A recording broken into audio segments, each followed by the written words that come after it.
આજે આપણે ગુજરાતીના પત્ર લેખન જોઈશું. પત્ર લેખનમાં પહેલાં જે શરૂઆતી જે મુદ્દા તમારે ધ્યાન રાખવાના હોય તે પહેલાં આપણે જોઈ લેશું. તો પત્ર હંમેશા જમણી બાજુના ઉપરના ખૂણા ઉપર જ લખાશે. એનું સરનામું, લખનારનું સરનામું.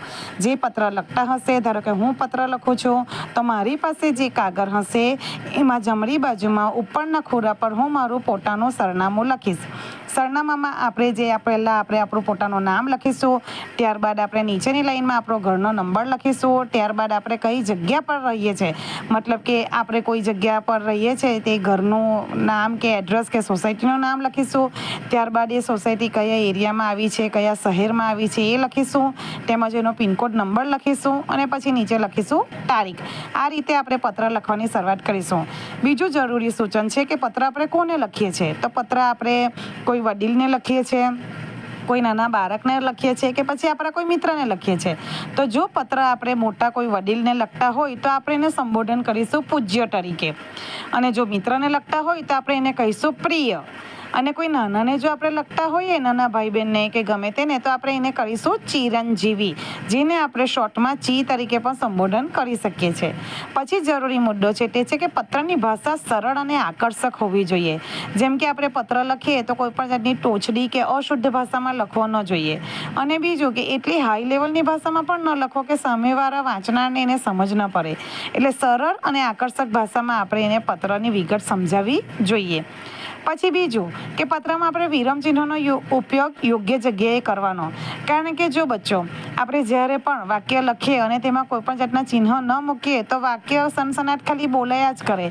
એમાં ક્યાં અટકવાનું છે તે આપણને ખબર પડતી નથી. એટલે વાક્ય શું કહેવા માંગે છે તે આપણને સમજાતું નથી. તેના માટે વિરામચિહ્ન જરૂરી છે. પછી લાસ્ટમાં આપણે જ્યારે પત્ર પૂરો કરીએ છીએ ત્યારે આપણે કોને પત્ર લખ્યો હોય તે પ્રમાણે આપણે એનું સમાપન કરવું. કોઈ વડીલને લખ્યું હોય તો તેને નીચે લાસ્ટમાં આપણે પ્રણામ કરીશું. નાનાને લખ્યું હોય તો તેને આશીર્વાદ તરીકે કહીશું અને શુભેચ્છા લખીને આપણે પત્રનું સમાપન કરીશું. તો અહીં આપણે પત્ર જોઈશું. પહેલો પત્ર છે કે તમારી નાની બહેનને ગરબા હરીફાઈમાં ઇનામ મળ્યું છે તેને અભિનંદન આપતો પત્ર લખો. તો અહીં એક મોટો ભાઈ છે જે હોસ્ટેલમાં રહીને ભણી રહ્યો છે.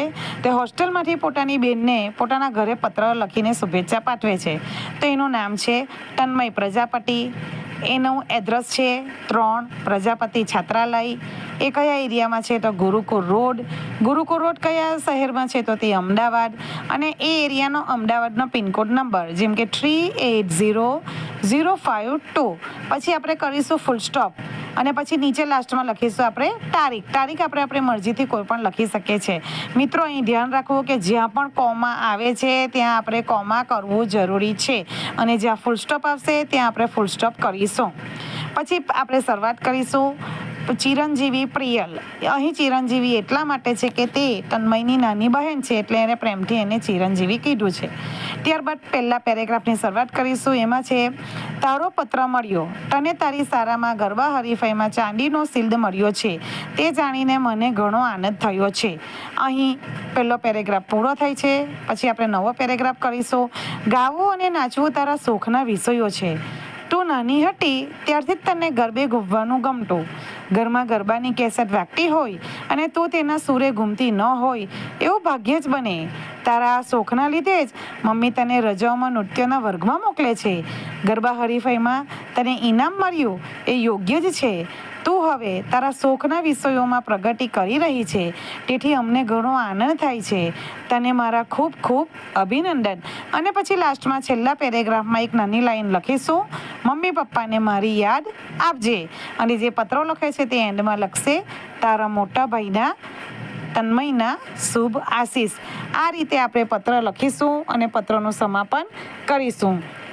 અહીં જે મોટો ભાઈ છે એ નાની બહેનને પત્ર કરે છે એટલે એને સ્ટાર્ટિંગમાં ચિરંજીવી લખ્યું છે અને લાસ્ટમાં પત્રનું સંબોધન કરે છે ત્યારે પણ એને શુભ આશીષ તરીકે સંબોધન કર્યું છે.